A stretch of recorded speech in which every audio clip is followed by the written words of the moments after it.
partir de agora, você ouve o podcast semanal Cooperadores da Verdade, com Rodrigo e Maria Carolina Raimann, apologética católica pela hermenêutica da continuidade.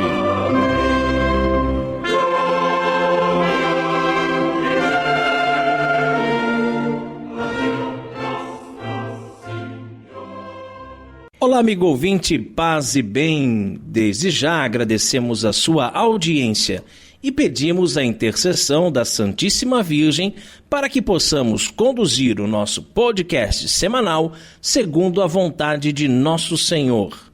Eu sou o professor Raimann e você está ligado nos Cooperadores da Verdade. Apresenta este programa comigo a Maria Carolina Raimann, minha esposa. Tudo bem, Carol? Tudo ótimo, Raimann. Graças a Deus. Salve Maria Imaculada. Um grande abraço a todos que nos acompanham no site, nas redes sociais e nas diversas rádios que nos retransmitem. Se você é amigo da verdade, que é Cristo, fique conosco, pois aqui se fala a verdade, custe o que custar, doa a quem doer. Sim, o nosso apostolado é de apologética católica pela hermenêutica da continuidade, mas todos são bem-vindos. E se você não é católico ainda, continue conosco e quem sabe até o fim deste programa, Deus te converte. Queremos te convidar agora para rezar conosco. São tantas coisas para agradecer, são tantas pessoas que nos pedem oração. Junte as suas intenções às nossas intenções e rezemos juntos. Estamos reunidos em nome do Pai, do Filho e do Espírito Santo. Amém. Pater noster qui es in celis, sanctificetur nomen tuum. Adveniat regnum tuum, fiat voluntas tua, sicut in cielo et in terra. Panem nostrum quotidianum da nobis hodie, et dimitis nobis debita nostra, sicut et nos dimittimus debitoribus nostris, et ne nos inducas in tentationem, sed libera nos a malo. Amen. Ave Maria, gratia plena, Dominus tecum. Benedicta tui mulieribus, et benedictus fructus ventris tui, Iesus. Sancta Maria, Mater Dei, ora pro nobis peccatoribus, nunc et in hora mortis nostre. Amen. Gloria Patri et Filio et Spiritui Sancto, sicut erat in principio et nunc et semper et in saecula saeculorum. Amém. E continuamos reunidos em nome do Pai, do Filho e do Espírito Santo. Amém. Feller Contabilidade, do nosso amigo Diácono Vital. A Feller Contabilidade fica na rua Aldírio Garcia, número 479. Nesta você pode confiar. Atendimento de segunda a sexta-feira, das 8 ao meio-dia e das 13h30 às 17h30. Telefone 3346-2333. fellercontabilidade@matrix.com.br, em frente à Secretaria da Paróquia São Cristóvão de Itajaí, Santa Catarina. Feller Contabilidade, a sua empresa nas mãos certas.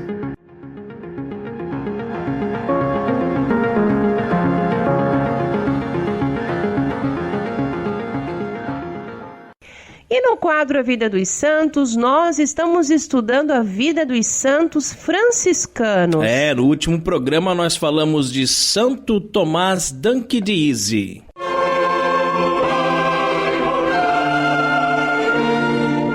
A Vida dos Santos.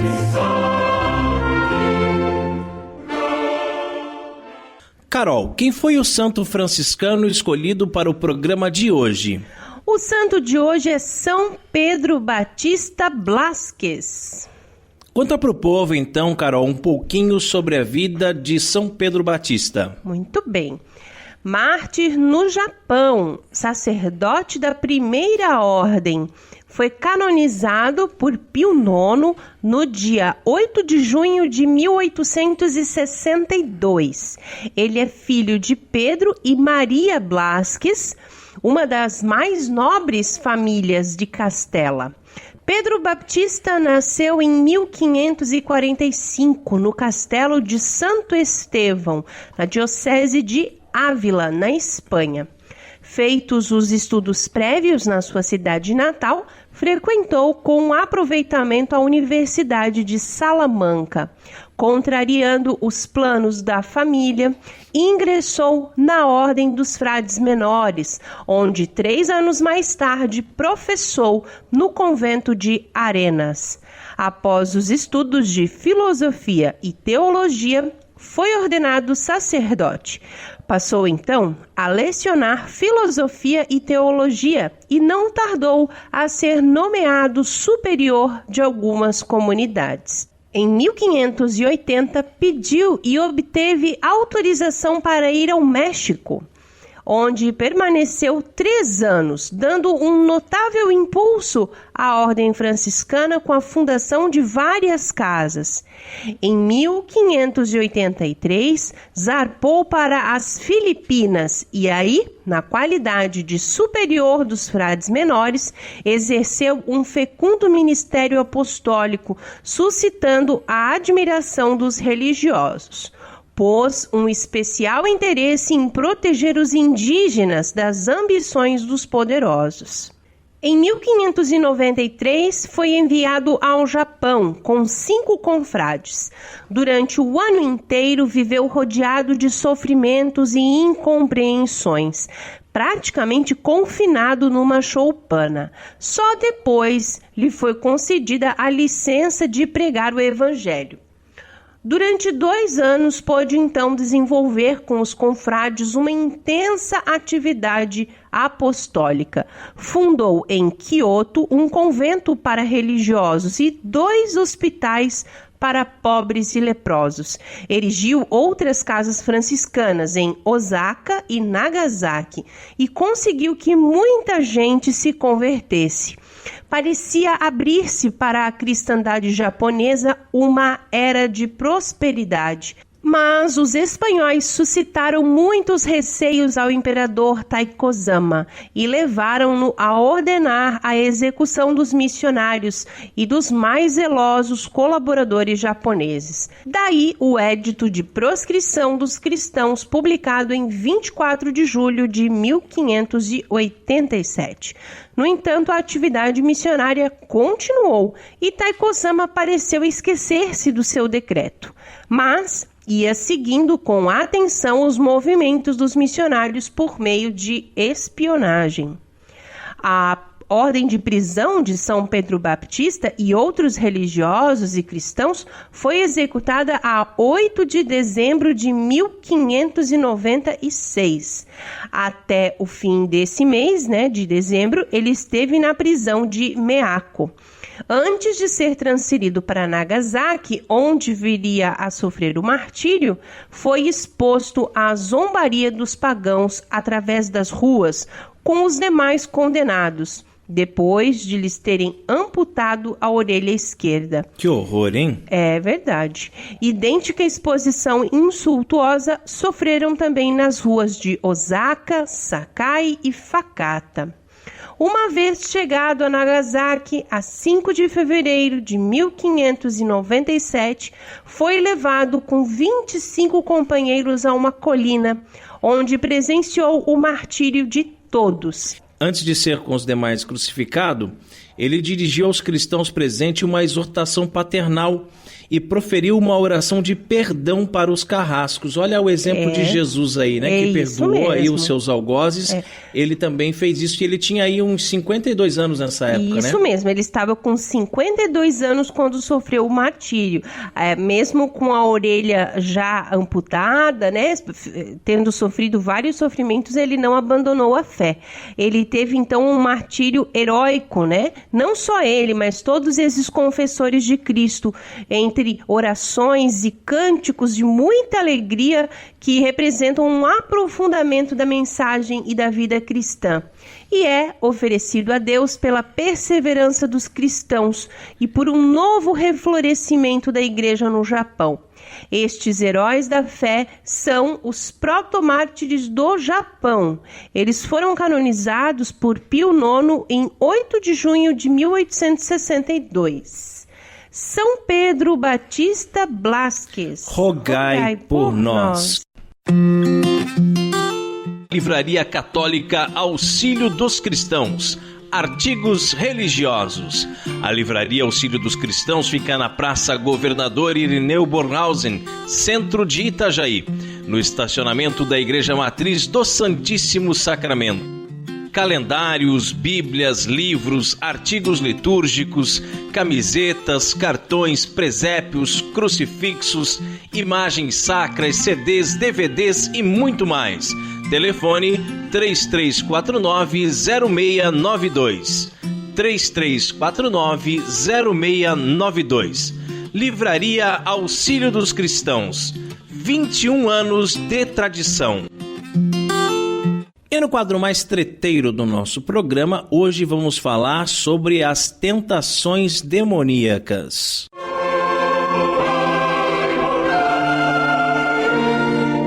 A hora da treta.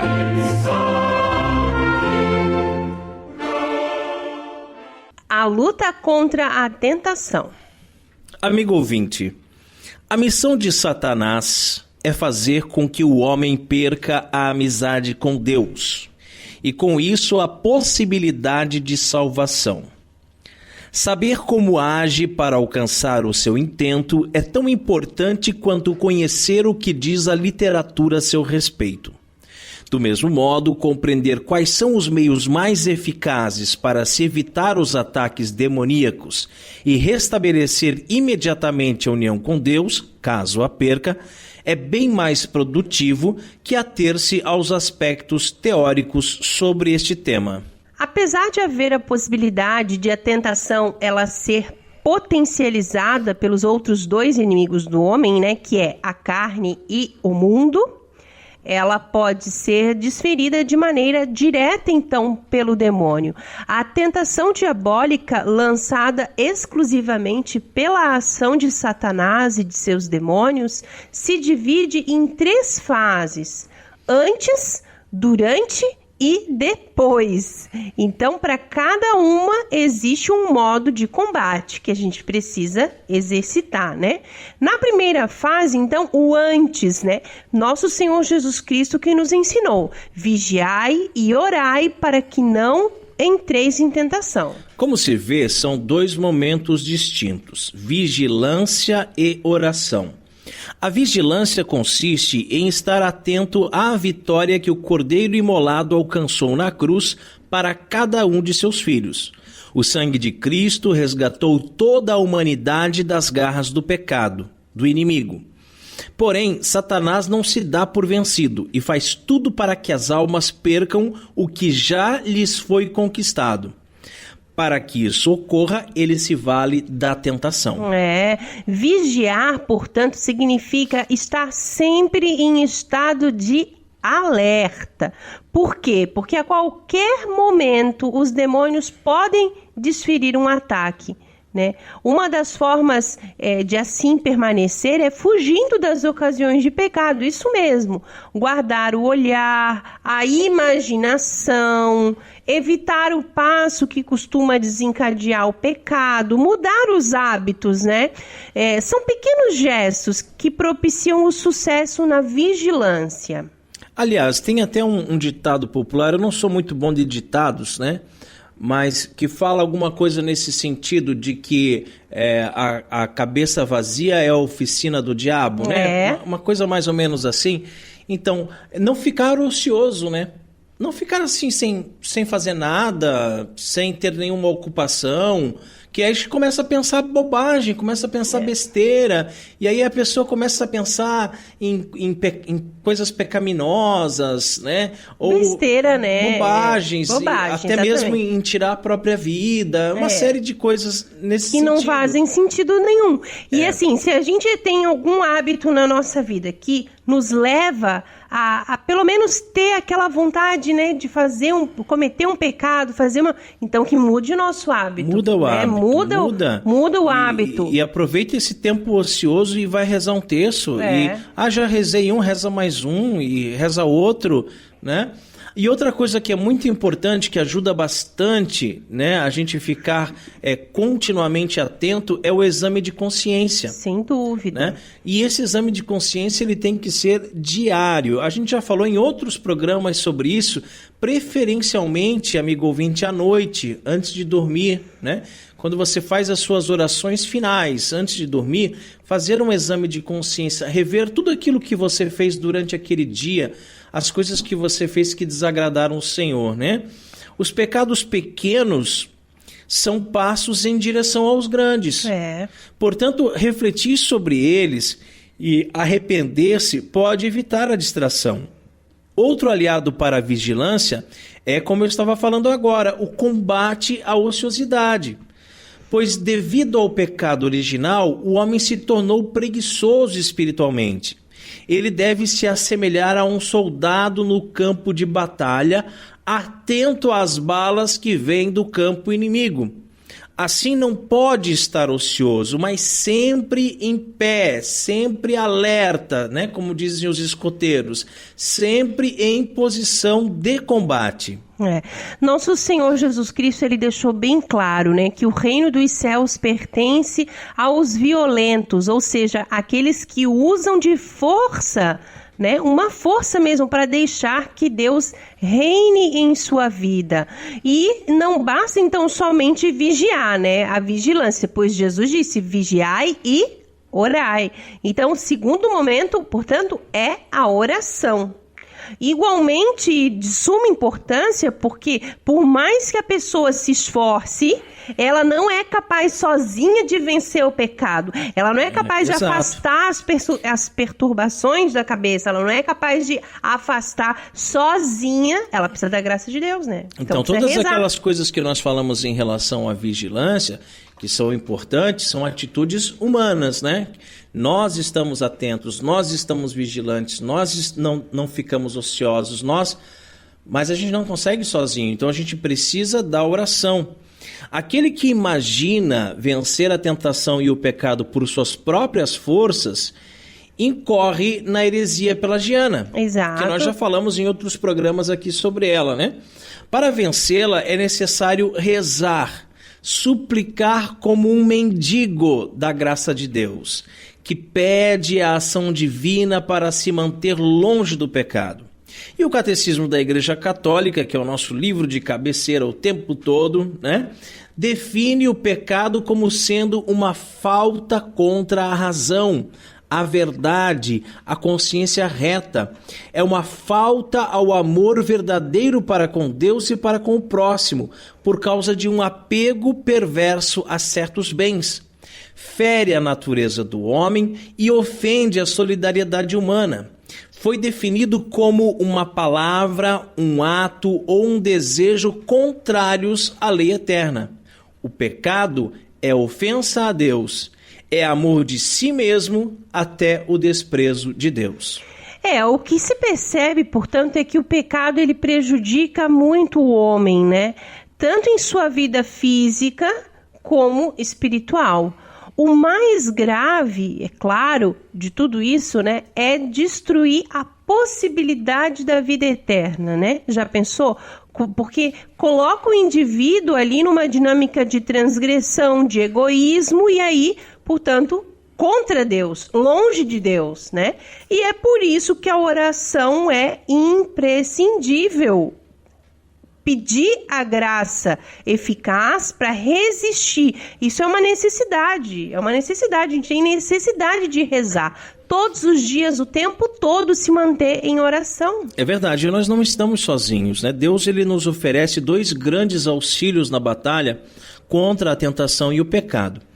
A Virgem Maria e o anjo da guarda. Eu ia falar do nosso anjo da guarda, exatamente. Mas é isso mesmo, agora, né? Peça ajuda para o seu anjo da guarda. Não deixe o seu anjo da guarda ocioso, né? Ele tem a missão de te ouvir e de te atender, né? De te guardar, te zelar, te proteger. Todo católico deve nutrir uma devoção filial, afetiva e efetiva pela Mãe do Senhor. Não é sem motivo que ela é chamada em sua ladainha como porta do céu, né? e que Thomas de Kempis assim se tenha referido a ela, dizendo: os espíritos malignos tremem ante a Rainha dos Céus e fogem como se corre do fogo ao ouvir seu santo nome. Causa-lhes pavor o santo e terrível nome de Maria, que para o cristão é um extremo amável e constantemente celebrado. Não podem os demônios comparecer, nem podem pôr em jogo suas artimanhas, onde vem resplandecer o nome de Maria. Como o trovão que ressoa no céu, assim caem derrubados ao ouvirem o nome da Santa Maria. E quanto mais a miúde se profere esse nome e mais fervorosamente se invoca, mais célebres e para mais longe escapam, conclui aí Thomas de Kempis. Que bonito isso, né, muito Maria lindo, Carolina? Muito lindo. E aí quando a gente vê que certas comunidades eclesiais parece que também tremem ao nome de Maria, né? Protestantes, pentecostais, pentecostais não querem nem ouvir falar em Nossa Senhora, a gente fica pensando, será que essas comunidades, elas são cristãs mesmo? Né? Será que são cristãs? Porque parece que tem aí um viés diabólico, né? Que quem treme ao nome de Maria são os demônios. Sem dúvida, porque é difícil a gente imaginar. Você imagina que Deus escolheu um ser humano, né? Maria, uma mulher como nós, né? Em tudo, igual a nós em tudo, exceto no pecado também, porque Maria foi preservada do pecado já na sua concepção. Então imagina uma alma toda pura, uma alma toda de Deus. Gente, não tem como você querer dizer ou convencer que essa era uma mulher qualquer. Deus não iria nascer de uma mulher qualquer, pelo amor de Deus, né? Então, Nossa Senhora, ela é muito querida, sim, e ela é nossa mãe, nossa mãezinha. A gente não pode, a qualquer momento, chamar a nossa mãe, não é assim, Raimundo? É verdade, claro. O Raimundo já tem mais de 40 anos, mas toda vez que chama a mãe, né? Eu já mando uma mensagem no WhatsApp pra minha mãe. Mãe, eu tô com um problema aqui. E da mesma forma, eu ligo pra minha mãe, né? Enfim, procuro minha mãe. A gente sabe que mãe é mãe, não tem nem o que falar. E quanto mais a nossa mãe do céu. Que é a mãe de Deus, né? Mãe de Deus e nossa. Mas você queria falar sobre o anjo da guarda, também, Carol? Fala então. Eu queria falar sobre o anjo da guarda porque a principal função do anjo da guarda é justamente nos proteger do inimigo, né? Por isso que nós temos um anjo da guarda. Nós sabemos que a nossa alma, ela é uma realidade invisível a nós. E o nosso anjo enxerga a nossa alma. Então ele está lá para proteger-nos do inimigo, enfim. E é muito importante confiar de modo reverente até e muito piedoso no nosso anjo da guarda, né? Nosso santo anjo da guarda. A diferença entre um anjo da guarda e os anjos demoníacos é que enquanto os anjos da guarda, eles só agem quando solicitados mediante uma permissão, né? Cada um de nós tem um anjo da guarda, mas ele vai agir quando você pedir, quando você chamar. Pedido, exatamente, um pedido explícito. E, pelo contrário, os anjos demoníacos, eles são invasivos, eles não esperam um convite, eles estão sempre ali, sempre, né, rodeando.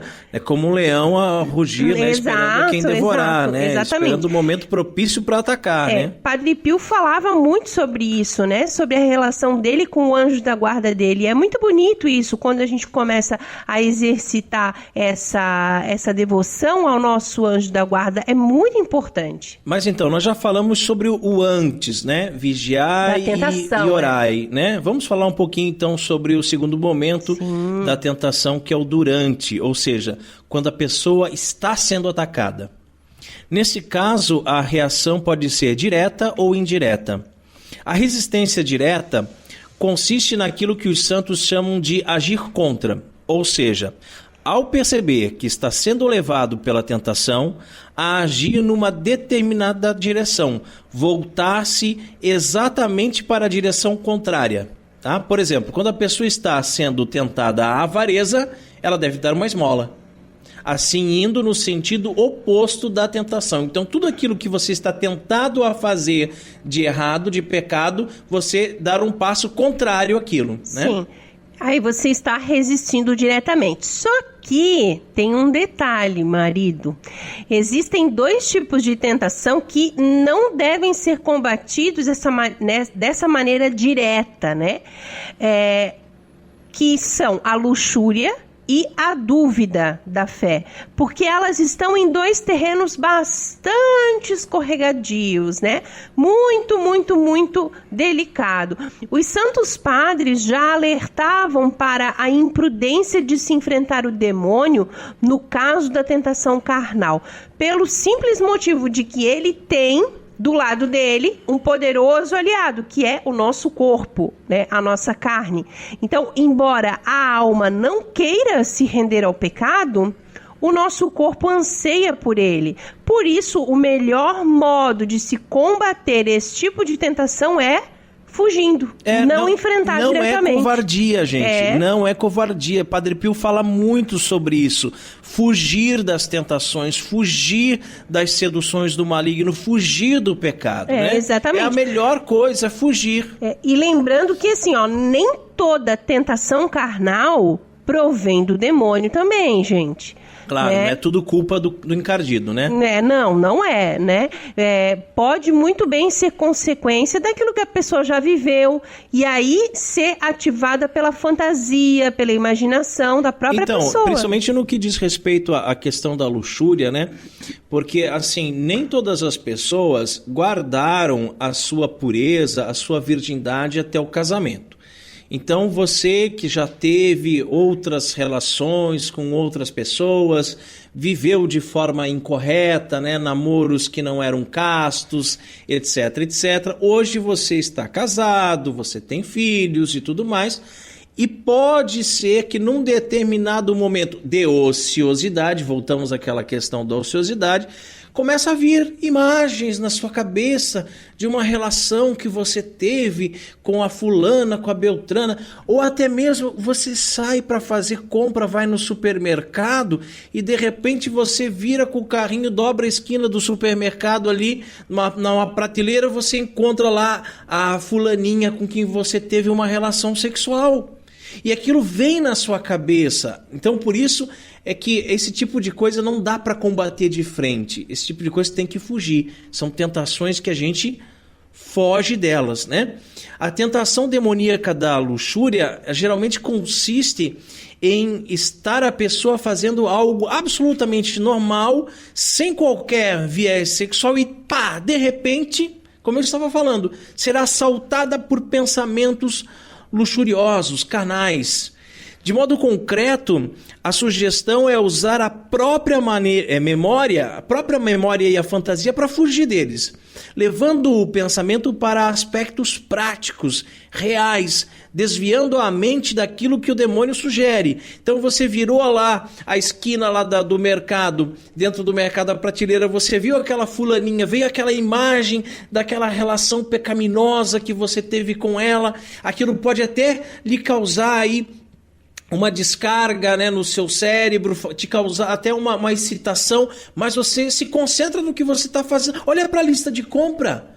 Ah, faltou pegar o feijão. Rótulo de algum produto. Faltou o feijão, faltou o macarrão. Pega aquele rótulo ali da maionese, começa a ler os ingredientes, água, sal, não sei o que, tal. Começa a mudar o seu pensamento, começa a pensar em outras coisas. Isso é uma forma de fugir dessas tentações. E a gente tem que sempre estar atento, porque Satanás é insistente, né? Muito insistente, não desiste fácil, né? Mesmo tendo perdido essa investida, não significa que ele não vá atacar novamente, né? O que mais importa é que a pessoa não perca a calma, né? Porque pode acontecer do demônio querer provocar apenas uma agitação, uma angústia, um desvio de foco, e não necessariamente o cometimento do pecado propriamente dito. Conseguem perceber isso? Né? Enfim, a ansiedade ali gerada pela tentação pode levar a pessoa ao desânimo, ao desespero, a não querer rezar, né? A desistir do combate. E aí, por isso, pode ser muito interessante para Satanás, né? Porque, de qualquer forma, ele vai alcançar o objetivo dele, que é afastar a pessoa de Deus. É verdade. E a tentação vencida é ocasião de mérito diante de Deus, pois é uma prova de amor. Manter a calma, aceitar o combate, não se desesperar e continuar lutando são as atitudes esperadas por Deus de seus filhos. Eu fico imaginando, amigo ouvinte, uma partida de xadrez. Eu gosto muito de jogar xadrez.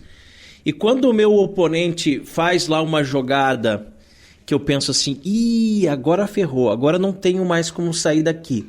Você não pode se desesperar, você tem que manter a calma, você tem que ver, não, eu estou num campo de batalha, num combate, qual vai ser agora a minha próxima jogada? E assim a gente tem que acabar meio que jogando quando acontecem essas tentações, quando você se vê nessas enrascadas, nessas sinucas de bico, nessas saias justas, né? Como disse o padre Paulo Ricardo certa vez, que olhou para uma moça, estava lá com um shortinho que foi confeccionado, né, pelo próprio Satanás, né?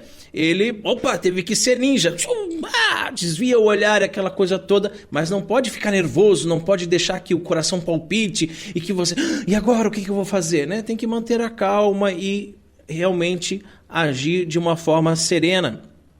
E aí a gente vai para a terceira etapa da tentação, amigo ouvinte, que é o depois. E oferece 3 possibilidades.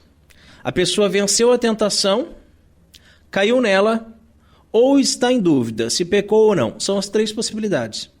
No primeiro caso, é necessário dar graças a Deus para não correr o risco de cair no pecado da vanglória. Ou seja, né, você venceu a tentação, mas não é mérito seu. É mérito de Deus.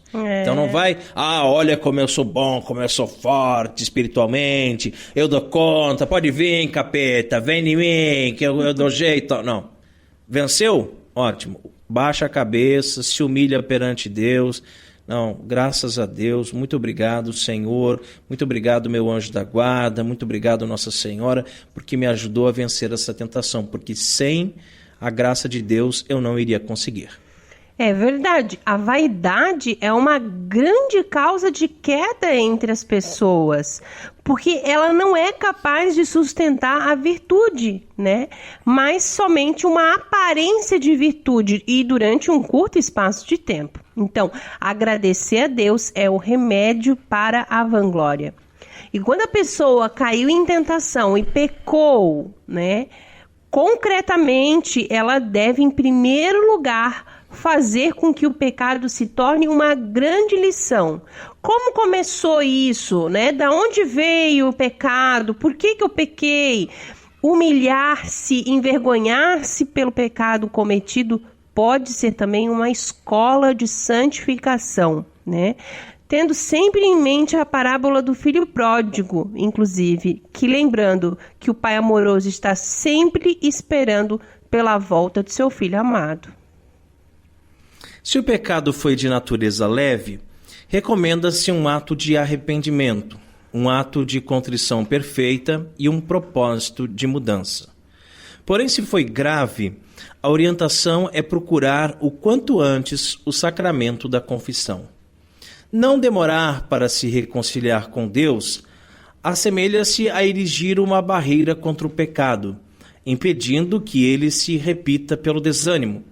Pois, ao se ver privada da amizade com Deus, a pessoa pode aproveitar até a próxima confissão, se aprofundando ainda mais no pecado. Embora a gente saiba que muitas vezes nós somos criticados pelos próprios sacerdotes por aparecer com muita frequência no confessionário, né? Você aqui de novo! Você aqui de novo. O que você quer aqui? Quando você começa a se confessar toda semana, é muito comum a gente ouvir isso. E eu já ouvi até um padre dizer, mas você não dá nem tempo para acumular os pecados. Que isso, padre? Você quer que eu peque? É isso que o senhor quer? E é justamente isso que nós estamos vendo aqui hoje, amigo ouvinte. Né? Porque pode te dar aquela ocasião. Eu vou me confessar mês que vem. Então, já que eu vou me confessar mês que vem, eu vou aproveitar e já vou fazer mais isso, mais aquilo, que depois eu conto tudo de uma vez só. Eu já pequei mesmo, né? Agora, em ambos os casos, a penitência também tem grande valor para resistir à sedução diabólica. E por fim, a terceira possibilidade, né? Aquela em que a pessoa então ficou em dúvida se ela pecou ou não. Aí nesse momento não é prudente ficar meditando sobre o assunto. Então é melhor esperar, deixar passar um tempo até se recuperar, né, do ataque, para então avaliar se ocorreu realmente o pecado ou não. No caso de a pessoa que se encontra em dúvida, ela ter o hábito de comungar diariamente, é recomendado então que ela peça orientação ao seu confessor ou seu diretor espiritual, porque existem dois tipos de pessoa, né? Aquelas propensas ao escrúpulo, a achar que tudo é pecado, e aquelas com a consciência mais frouxa, né? Então, de achar que nada é pecado. Tem os dois extremos, né? Essas pessoas que têm muito escrúpulo, elas devem ser orientadas a fazer um ato de contrição e comungar, já que se confessam com frequência, né? E as outras pessoas, Raiman, que têm a consciência mais frouxa? Então, essas que têm a consciência mais frouxa, que nós chamamos de pessoas laxas, né? Cujas consciências são mais deformadas, digamos assim, devem ser orientadas a não comungarem, pois o impedimento pode servir como uma espécie de castigo. O confessor ou diretor espiritual, ao recomendar a confissão após a dúvida, poderá produzir nela uma maior consciência e visão moral dos próprios atos. Além do diabo, o homem tem ainda outros dois inimigos, né, que nós falamos no início, são o mundo e a carne. Por meio deles, o demônio também executa o seu ofício, mas de maneira indireta, né? A própria vida que a pessoa leva potencializa ou não a ação da carne. E o ambiente em que ela está também favorece a ação do mundo, né? A tentação é a artimanha mais importante utilizada pelo demônio na sua missão de perder as almas, mas não é a única, porque ele conta ainda com a possessão e a obsessão, né? Todavia, a possessão e a obsessão, elas não executam de maneira direta a intenção maior do demônio, né? Porque a tentação, sim, a tentação leva... na tentação, o homem é levado a pecar e, consequentemente, se afastar de Deus. Conhecer o modo como a carne e o mundo influenciam na perdição da humanidade é um tema muito importante. O mundo, da mesma forma que o demônio, é um inimigo externo do homem. Ele pode ser definido como a cultura pagã a serviço do anticristo que rodeia o homem. Ele leva o homem a crer que sua felicidade está nesse mundo e no que ele oferece. Claro, a filosofia do mundo qual é? Ela é composta de uma carnalidade imanente, né? Só temos o aqui e o agora. Eu quero ser feliz aqui, agora. O que importa é ser feliz, né, Raiman? O que claro, importa é ser feliz. Se me faz feliz, não é pecado, né? E aí esse pensamento, ele também se reflete em outras máximas, né? Aproveita enquanto você é jovem, né? Olha isso. A vida é para ser vivida, a vida é isso mesmo. Aproveite a vida, carpe diem. Claro, e vai aproveitar a vida como, né? Frequentando todo tipo de baladas, de raves, né? De festas, usando todo tipo de drogas que lhe oferecerem, tendo relações sexuais com todo mundo, com homem, com mulher, com cabrito, com a própria mãe, com cadáver, com tudo que aparecer pela frente, sim, né? Porque tem que aproveitar a vida, né? A vida é curta, né? Vamos aproveitar, vamos sentir todos os tipos de prazeres que a vida nos oferece. E aí o que acontece, Maria Carolina? Na verdade, a gente acaba se caindo no buraco, né? Indo pra ladeira abaixo, na verdade. Vai se afastando cada vez mais de Deus. Carimbando o passaporte para o inferno, para o né? inferno, exatamente. Sem se dar conta muitas vezes, né? Porque essas pessoas acham que, não, mas é tudo muito relativo, né? Na verdade, a verdade é relativa. Não, eu vou deixar para me converter quando eu estiver bem velhinho. Não. Aí eu vou começar a ir na missa e tal, e na volta de uma dessas baladas bate o carro e morre. Vai pra onde? É muito complicado, né? E, na verdade, em muitos casos, essa filosofia do mundo aí que a gente tá falando, ela não se apresenta de maneira explícita, né? Mas de um modo, assim, velado, para que a pessoa, sem perceber, seja envolvida nela. E tem uma outra tática também da mundanidade, que é utilizar-se de gozações, claro. Piadinhas, sarcasmos, como, por exemplo, quando o cristão católico devoto vira objeto de piada, de escárnio. Para combater esse inimigo externo, o primeiro passo é avivar a fé no amor de Deus. A felicidade, amigo ouvinte, está no céu.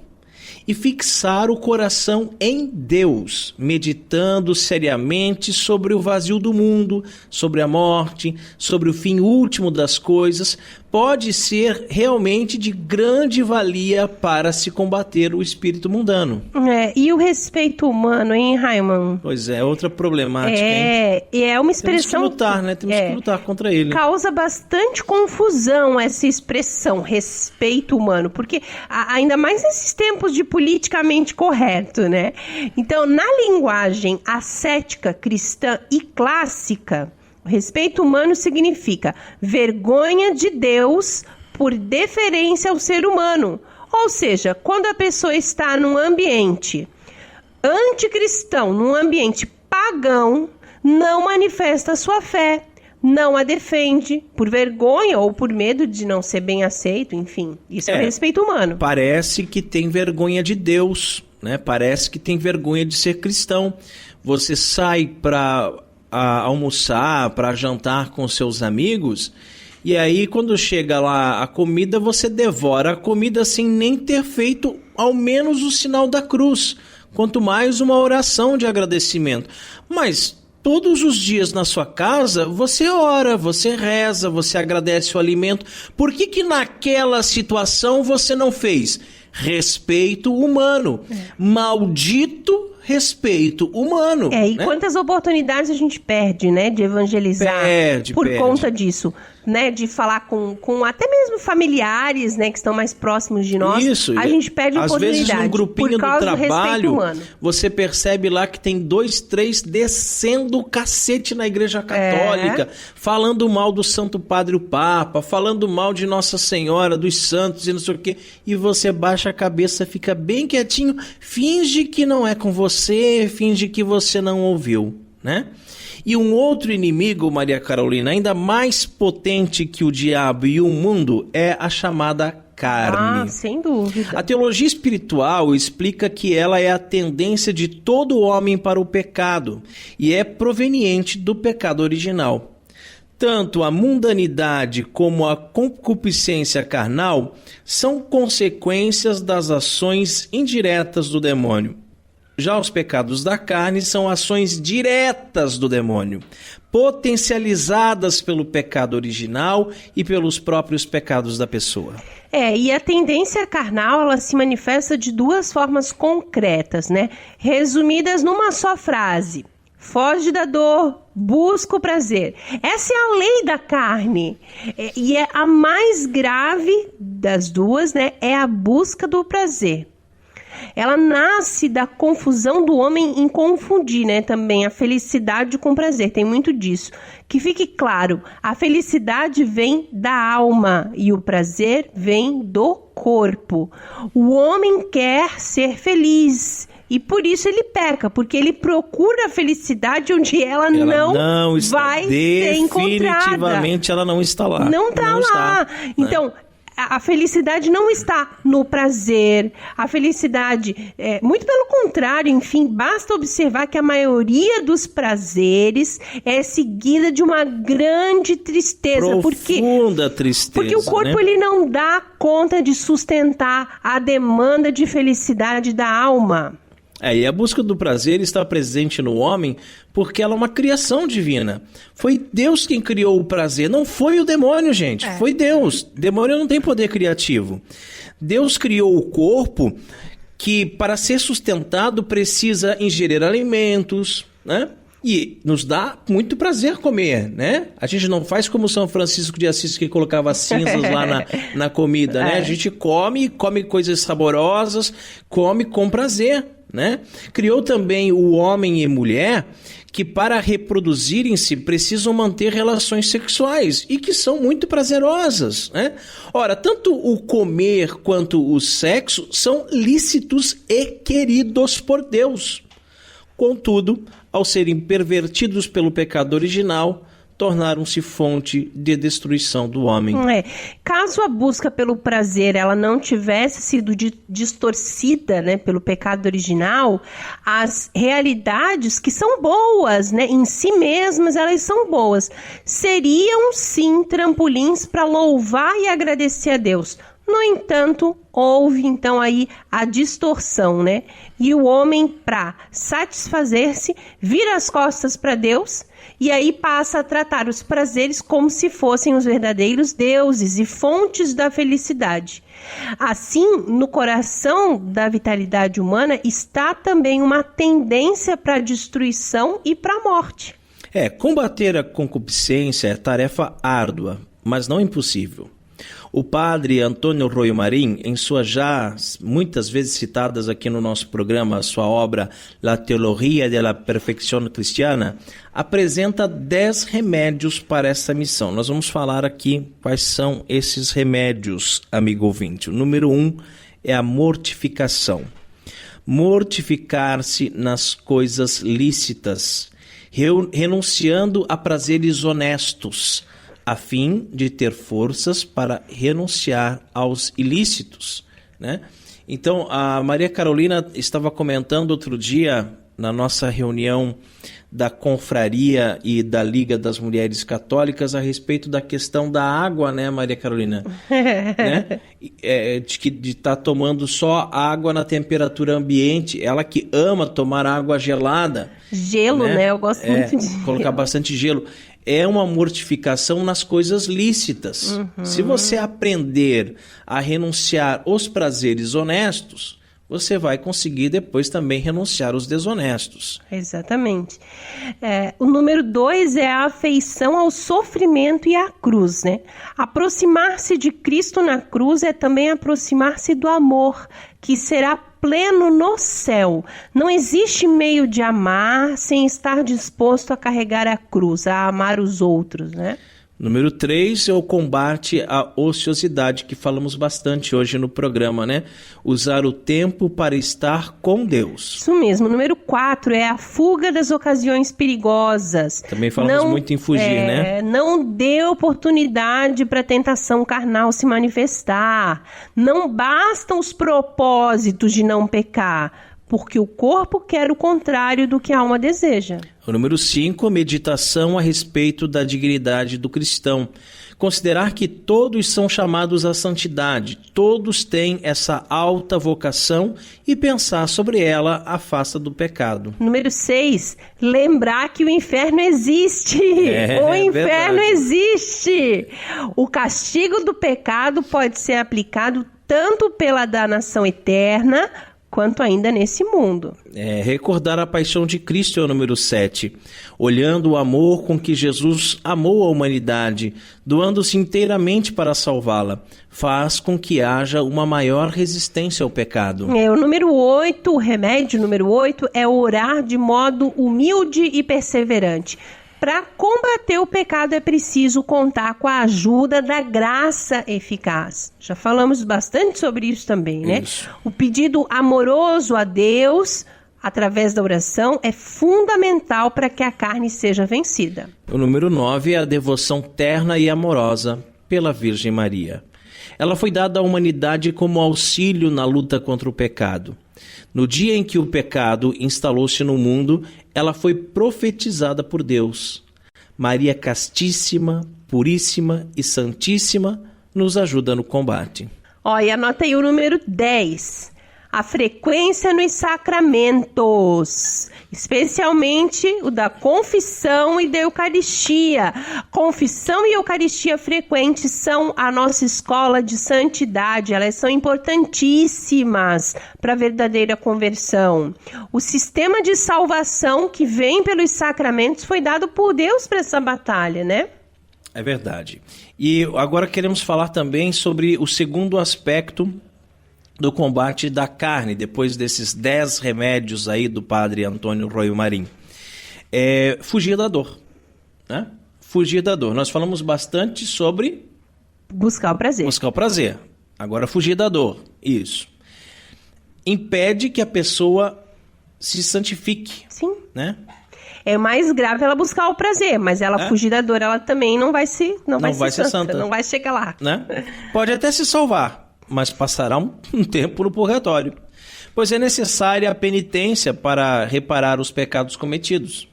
O sofrimento é algo importante para o homem, né? Então é melhor que a gente sofra aqui, que a gente faça penitências aqui, e quem foge da dor não consegue entender isso, não é verdade?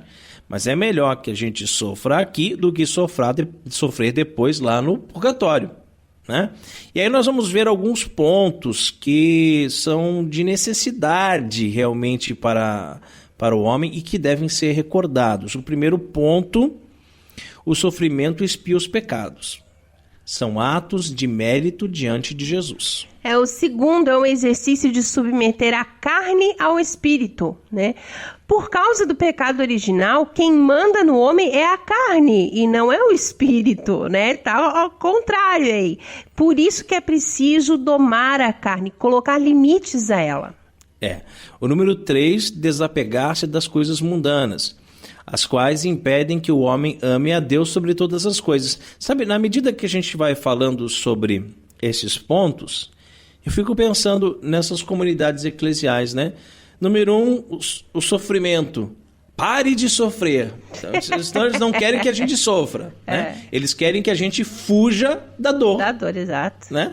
Depois, desapegar-se das coisas mundanas. Não. Faça sua oferta na fogueira santa de Israel e ganhe um carro novo, uma Deus casa... Deus vai te honrar, né? Deus vai te honrar, né? Vai... Meu Deus do céu, o que é isso? Bem isso. Na verdade, então, o número 4, ele fala que a penitência purifica e torna o homem mais belo.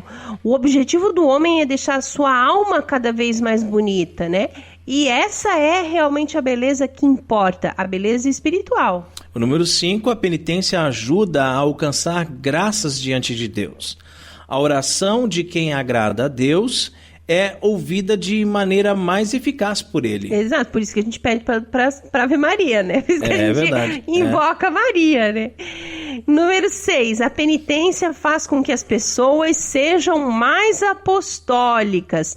Pessoas que evangelizam mais, pois estão mais voltadas para o outro. Número 7, a penitência torna as pessoas mais parecidas com Jesus e com Maria. E o padre Royomarim faz distinção entre os graus de santidade, e claro, né? Que existem mesmo, né? Olha, lógico. Ele diz que o grau básico é não deixar de cumprir os deveres por eles serem dolorosos, né? Trata-se do salário mínimo ali da virtude.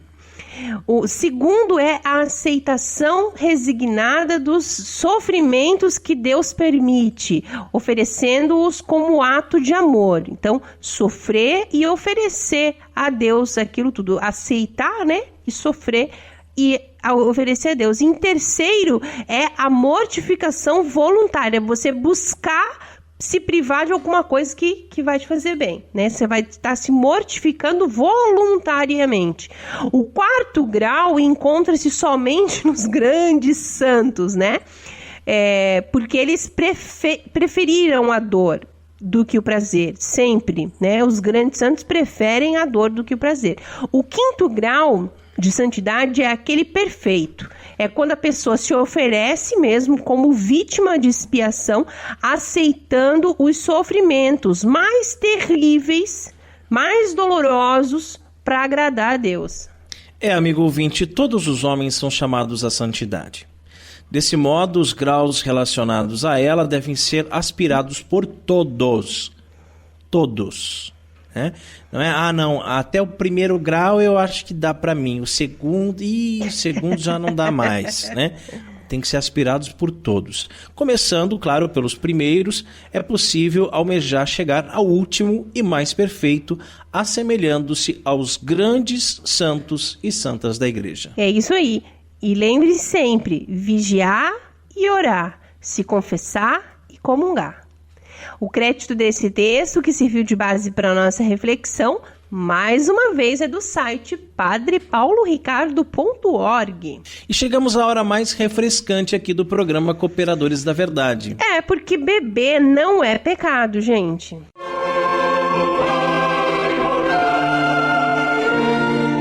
Catolicismo e cerveja. E a cerveja de hoje é uma Long Beer Pilsen. É refrescante e dourada, é uma cerveja leve que limpa o paladar a cada gole. Possui lúpulos e carbonatação ideais para preservar o sabor do malte, o puro malte, né, desta Pilsen, que atualmente é o tipo mais consumido em todo o mundo. A cervejaria é a Long Beer aqui de Lauro Miller, Santa Catarina. O teor alcoólico dela é 4,6%, um amargor muito leve, né, 11 IBU, e a temperatura ideal para consumo é entre 2 e 6 graus. Harmoniza com pratos diversos de petiscos, salgadinhos e preparados com temperos como churrasco, feijoada, carreteiro e paella. Adjuntorum nostro in nomine Domini, Qui feci celum et terra, Dominus vobiscum. et cum spiritu tuo. Oremus. Benedici Domini creaturam istam cervecia quam ex abdipri frumenti producere dinatus est. Usit remedium salutari humano generi, et presta per invocatione nominis tui sancti, ut quinquequi ex beberit in sanitatem corpus et anima tutelam percipiante, per Christum Dominum nostrum. Amém. Bom, uma Pilsen muito bonita, né? Uma cor bem dourada, uma carbonatação bonita, uma espuma bem persistente, um cheiro do puro malte. Nossa.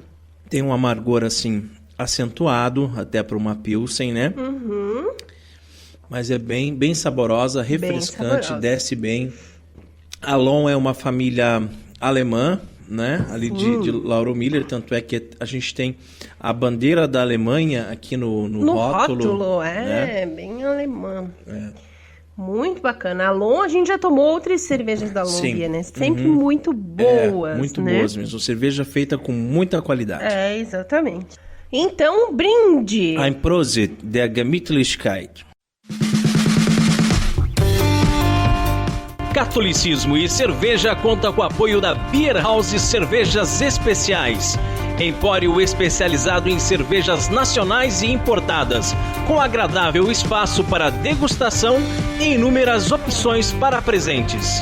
Produtos para harmonização, copos, taças, kits e cestas e, é claro, muita cerveja. Aberto ao público de segunda a sexta, das 15 às 23 horas e aos sábados, das 10 às 22 horas.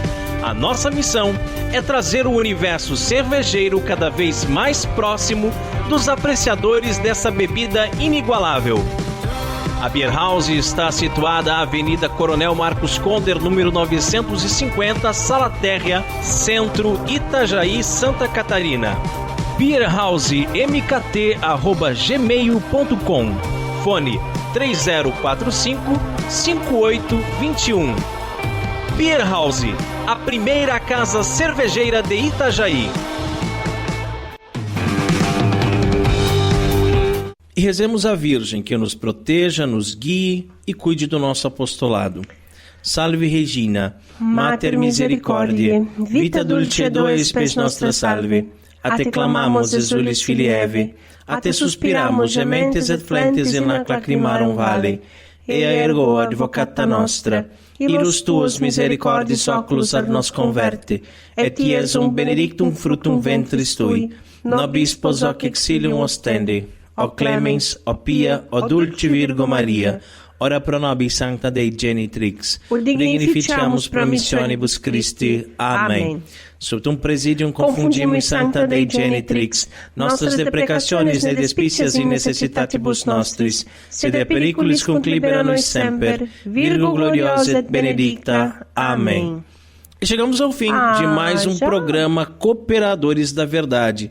Venha você também ser um cooperador. Colabore com esse apostolado fazendo a sua doação para que possamos adquirir equipamentos melhores e manter esse programa no ar. Contamos com a sua generosidade e também com a sua oração. Muito obrigado a você que nos acompanhou neste podcast. Ajude a divulgar compartilhando nas redes sociais. É isso aí. Muito obrigada, meu marido, Raiman, por mais este programa. Cooperando com a verdade sempre. Obrigada a você que nos aguentou até agora, né? Nos acompanhou aí nesse podcast. Nos ajude aí a divulgar, como o Raiman falou. Um grande abraço a todos vocês. Salve Maria Imaculada. Obrigado, Carol. Obrigado, queridos ouvintes. Rezem por nós. Deus abençoe a todos. Paz e bem.